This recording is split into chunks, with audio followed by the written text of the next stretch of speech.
भिखारी अब भिखारी नहीं रहे, उनके पास भी अब पैसा है, जेब में भी और घर पर भी।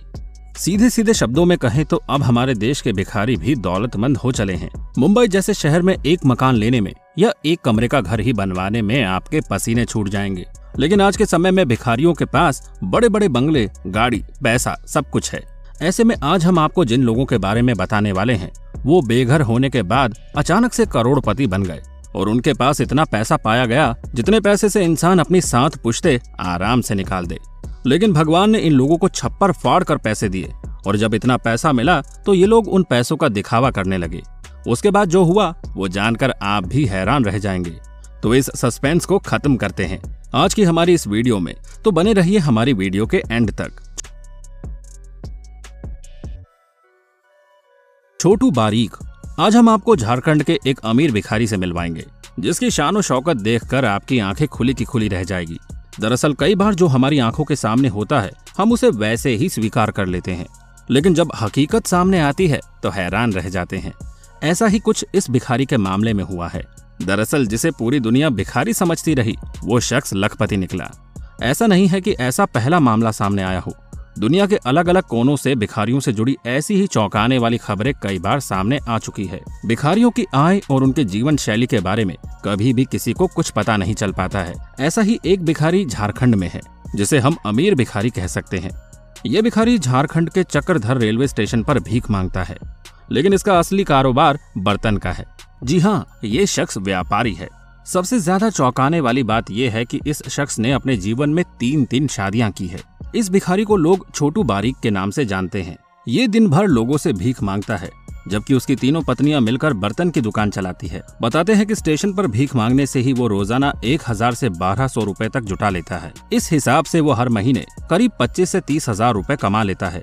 मीडिया रिपोर्टों की माने तो ये भिखारी 1 साल के भीतर 3.5 लाख रुपए से ज्यादा की कमाई कर लेता है। सिर्फ इतना ही नहीं, उसके साथ करीब 20 लोग और भी इसी धंधे में उसके साथ काम कर रहे हैं, जिनसे वो कमीशन लेता है। देखा जाए तो ये एक बिजनेस माइंडेड आदमी है जो भीख मांगने जैसे काम में भी दिमाग लगाकर वहां से भी पैसे बना रहा है। Richard Leroy Walter's. Richard Leroy Walter's का जन्म 3 मई 1931 को हुआ और वो 19 अगस्त 2007 को इस दुनिया से अलविदा कह गए। वो एक जेट प्रोपल्शन इंजीनियर थे जो फीनिक्स एरिजोना में बेघर हो गए और फीनिक्स में नेशनल पब्लिक रेडियो और मिशन ऑफ मर्सी सहित चैरिटी के लिए $4 मिलियन की वसीयत अपने मरने के बाद छोड़ गए। कोरियाई युद्ध के दौरान उन्होंने मरीन में सेवा की। उनका घर हंटिंगटन, इंडियाना था और वे मानद इंजीनियरिंग सोसाइटी पाई ताउ सिग्मा, ताउ बीटा पाई और American society of mechanical engineering के सदस्य थे। उन्होंने 1959 में पर्ड्यू विश्वविद्यालय से मैकेनिकल इंजीनियरिंग में ऑनर्स के साथ स्नातक की डिग्री और बॉल स्टेट यूनिवर्सिटी से मास्टर डिग्री हासिल की। उसने कभी शादी नहीं की, उसके कोई बच्चे नहीं थे और वो अपने 2 भाइयों से अलग हो गया था। एलाइड सिग्नल एरोस्पेस में 23 साल काम करने के बाद उन्हें जल्दी रिटायरमेंट के लिए मजबूर किया गया और वे सड़कों पर रहने लगे। सड़कों पर रहते हुए वो हमेशा साफ सुथरा रहता था और बेसबॉल टोपी और छोटा बैग पहनते थे। लेकिन जहां एक समय इनका साथ हर किसी ने छोड़ दिया था, वहीं उन्होंने अपने मरने के बाद ये साबित किया कि मेहनत के आगे हर कोई झुकता है।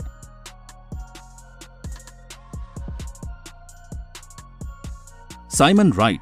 लोगों को अनुमान नहीं था कि नेटवेस्ट बैंक के बाहर भूखा और बेघर दिखने वाला भिखारी रात के समय 3 लाख पाउंड करीब 2,59,44,00,000 के फ्लैट में सोने चला जाता था। दुनिया के लिए साइमन राइट एक भिखारी था जो नेटवेस्ट बैंक के बाहर बैठकर भीख मांगता था, लेकिन उसे भीख देने वाले ज्यादातर लोगों को पता नहीं था कि वो प्रति वर्ष 50,000 पाउंड से अधिक राशि कमाता है और पश्चिमी लंदन में 3 लाख पाउंड के काउंसिल फ्लैट में रहता है। वो दिन खत्म होने पर हाथ से लिखा साइन उठाता है और फुलहैम में अपने घर की ओर चल देता। स्थानीय लोगों का कहना था कि वो प्रतिदिन 200 से 300 पाउंड तक के चिल्लर जमा करता है और बड़े मूल्य के पाउंड के नोट हासिल कर लेता था। वो पिछले 3 वर्षों से भीख मांगकर ही कमाई करता रहा है, लेकिन अब उस पर लंदन में कहीं भी भीख मांगने पर रोक है। राइट को दक्षिण पश्चिम लंदन का पटनी हाई स्ट्रीट इतना आकर्षक इलाका लगा कि उसको वहां पर देखकर 9 और भिखारी आ गए थे। लेकिन जब पुलिस ने उसे गिरफ्तार कर लिया और मैजिस्ट्रेट ने आदेश दिया कि वो लंदन के दक्षिण पश्चिम के 15वें इलाके रोहैम्पटन और पटनी में कभी भी दिखना नहीं चाहिए, तब से वो गायब है। उसे मजिस्ट्रेट ने चेतावनी दी कि अगर वो फिर पकड़ा गया तो उसे कम से कम 5 वर्ष के लिए जेल जाना पड़ेगा। संभाजी काले। अब से अगर आप किसी को भिखारी कहें तो जान लीजिए कि भिखारी मात्र वे लोग नहीं होते हैं जो सभी के आगे हाथ पसार कर मांगते रहते हैं। वास्तव में देश में ही भिखारियों की कहानियों को सुनकर आपको एहसास हो जाएगा कि भिखारी होना किसी स्टेटस सिंबल से कम नहीं है। महाराष्ट्र में सोलापुर के संभाजी काले भिखारी अपने पूरे परिवार के साथ भीख मांगते हैं। संभाजी काले के परिवार में 4 सदस्य हैं और सभी यही काम करते हैं।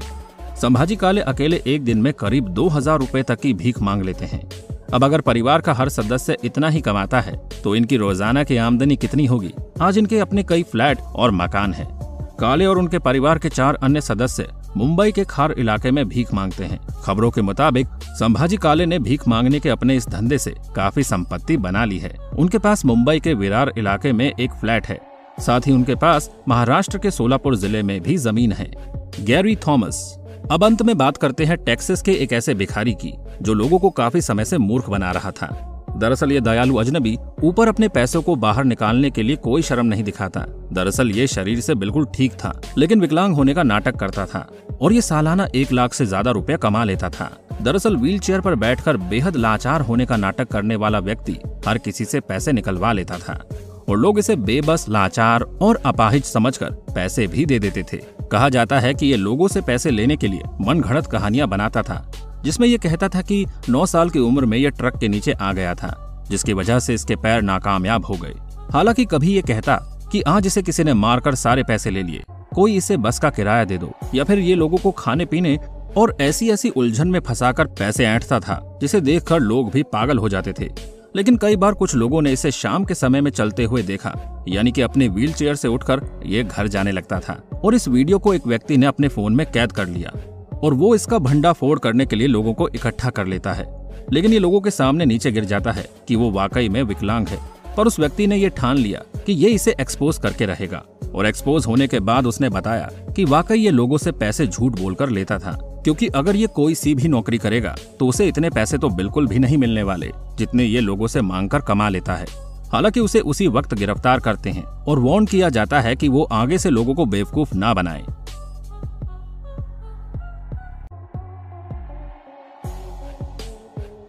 वैसे दोस्तों, क्या आप किसी ऐसे व्यक्ति के बारे में जानते हैं जो अपने घर से बेघर होने के बाद आज करोड़पति है? तो हमें अपनी राय जरूर बताइएगा।